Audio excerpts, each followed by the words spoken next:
Halloween is a time where people can dress up and be something that they're not, to take what's on the inside and have a chance to express that on the outside by wearing costumes or whatever it is.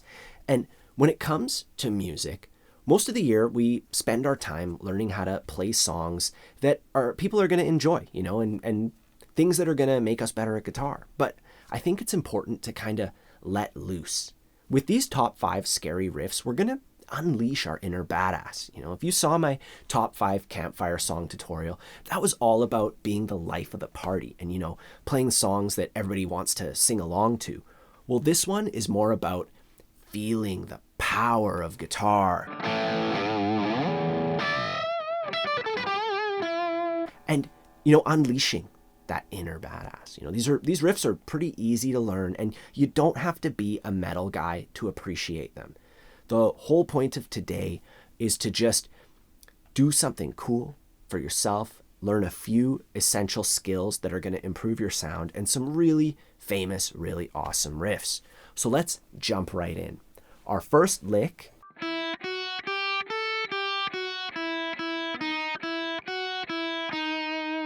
and the actual recording does this on a chord shape.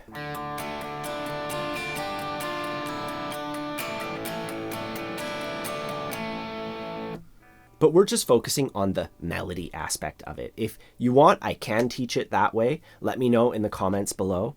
Anyways, to play this simple melody, we're going to start by placing our fingers. Our index finger goes on the 2nd fret, our middle on the 3rd, and then our pinky to reach the 5th fret. And this is going to push you into a good posture. In order to reach all those notes comfortably, your thumb has to be kind of like between them all on the back of the neck. Your elbow is in a little bit, shoulders back, tilt the neck up a little bit.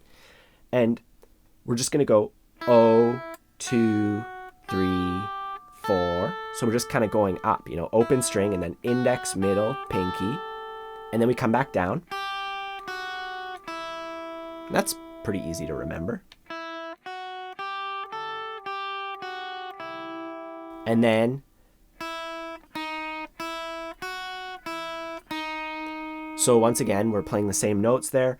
We start on the open high E string, and then the 4th fret of the B string, and then back to the high E string, 0, 2, 0, and then back to the 4th fret of the B string. So it's just 3 notes, that second bit.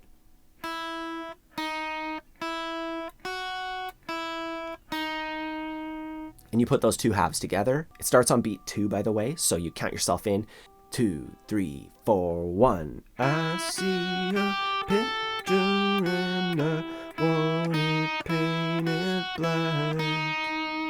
This one's really cool because the words and that riff line up, so you can kind of sing it to help you get the rhythm. Anyways, our next one.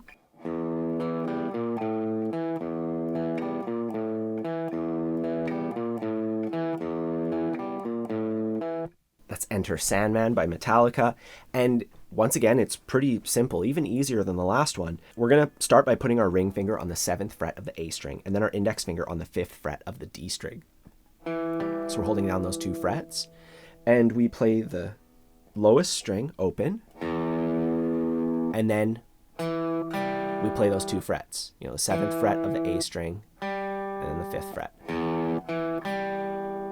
And then we put our middle down on the 6th fret of the thickest string, 6, 5, and then back to the 7th fret of the A string. So just do it in 2 parts, That's our first half, and then you put that together. And as far as the rhythm's concerned, this is one of those songs where at the beginning, you can't really tell what beat the riff is starting on. When I first heard it, I thought it went like 1 and 2 and 3 and 4 and 1 and 2 and 3 and 4. But it's actually 1, 2, 3, 4 and 1 and 2 and 3 and 4, 1. So you can see the way that you're meant to, hear it, like the way that it tricks you first, the counting that way. And then there's the real counting. And it's a really cool phenomenon. I actually saw it in an Adam Neely video where he talks about it. He calls it post facto metric ambiguity. But, it's actually really simple. The whole point is you can't tell how the beat lines up with the riff and it kind of tricks your brain. And then when the beat comes in, it's like, whoa, I was in the wrong place. And it's a really cool feeling. Anyways, our next riff.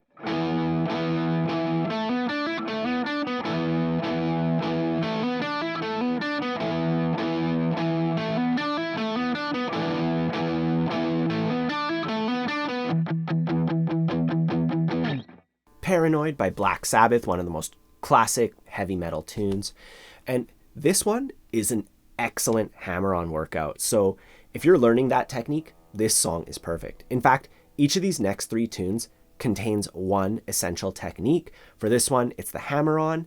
And you could even practice, like before I even learn the riff, I would practice going and doing that hammer-on, going from 12 to 14 on the A string. You do that a whole bunch, for like a minute or 2 each day, and that's going to get you ready to just rock this riff. As far as the actual riff itself, it's pretty straightforward. We're going to start off by barring the top or the bottom 2 strings at the 12th fret, and then we pluck them both, and I like to put my middle finger on the D string. That way when I pluck, I don't accidentally get it. I can just go like that. And we start off with a quick hammer-on into that same fret as we bar those 2 strings. So we pluck and then we hammer. That's kind of optional. You could just go just holding the notes, but if you want it to sound like the actual recording, you do a quick hammer-on into that and then you go. So that is hammering 12, 14 on the A string, then on the D string, same thing, then back to the A string, and then 12 on the D string, 14 on the A string. So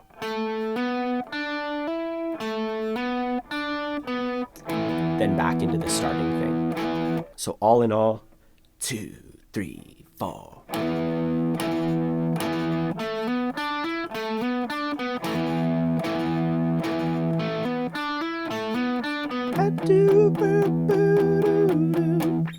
Our next riff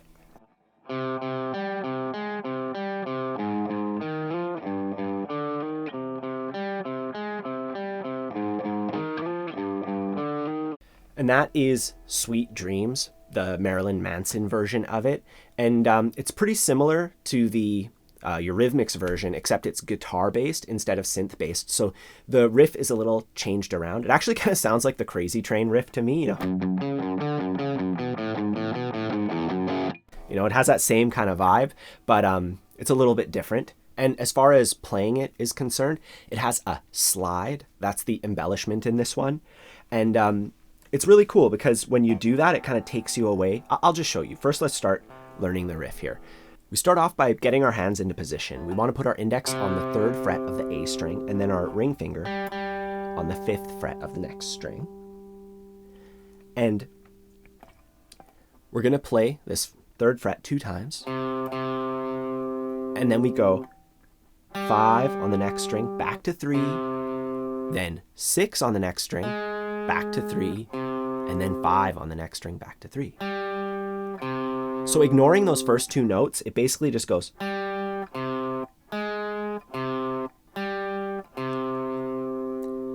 So just try that, and then we add those first couple notes. And that's exactly like Crazy Train. So you could learn Crazy Train too, and you'd be making the same motion, just in a different spot on the fretboard. And then next, we're going to go here to the 4th fret of the thickest string. And you can play this with your middle and pinky, making another power chord shape. 4th fret on the thickest, 6th fret on the next. Or you can do it with the comfortable fingers, your index and ring. And you go low, low, the A string, and you slide it up 2 frets. And for that slide, make sure you keep constant pressure down and you land right beside the fret. And then you have to reach right back down to here. And that's what's really cool about this tune, is it's going to teach you to quickly change positions, and move along the fretboard. That's what it's really good for teaching you. And then we go down to the 3rd fret and the 5th fret on the A string, and we only slide up 1 fret here. So it's the same deal, but a little bit different, All in all, I would practice it in 3 parts. First that bit, then and then you try the whole thing. 3, 4.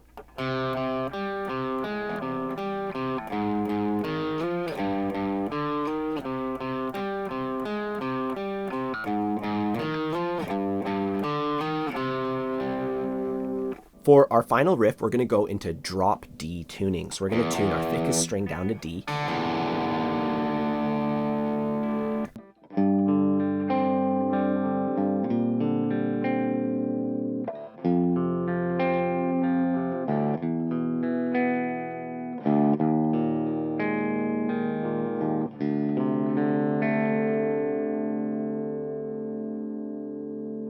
Black Hole Sun by the late, great Chris Cornell, Soundgarden. There's a lot of barring in this one, so it's amazing for developing that. You know, you can do it without a bar and doing that kind of thing, but it's not as simple as, you know, just holding down one finger. We start off barring the 5th fret and the bottom 4 strings, and we want to do it in a way that's going to let our pinky reach the 8th fret, because that's coming up next, right? So you bring your elbow in and you just pick from lowest string, you get up there to the G string, and then you come back down. So that's easy once you get the barring down. And then we add our pinky finger to the thickest string at the 8th fret, and we just go up. We just ascend. Then we're going to shift position. We're going to go down to the 3rd fret, and I'm going to use my pinky to play the 5th fret of the G string. You can use your ring finger, but I feel it's a little bit easier as far as like my hand tension is concerned. And we just pick it up and down. But here we go to the open string when we get to the thickest string. So we go up, our shape, open, and that gives us time to shift this exact same shape down, so our index is barring the 2nd fret, and we just ascend on that one. Then open, and we go to the 1st fret, just barring it, no extra fingers. Just up and down, just like the first thing that we did. And then we're playing kind of like a chord shape here. The 3rd fret of the A string and the 2nd fret of the G string. And you want to be, you know, you want to arch your fingers nicely because it's open, 3, open, 2. And that's all we do is just pluck it up. So like overall, the pattern is kind of like da da da da da da da ba ba da da, and then it sits, and then it does that again, you know. All in all, 3, 4.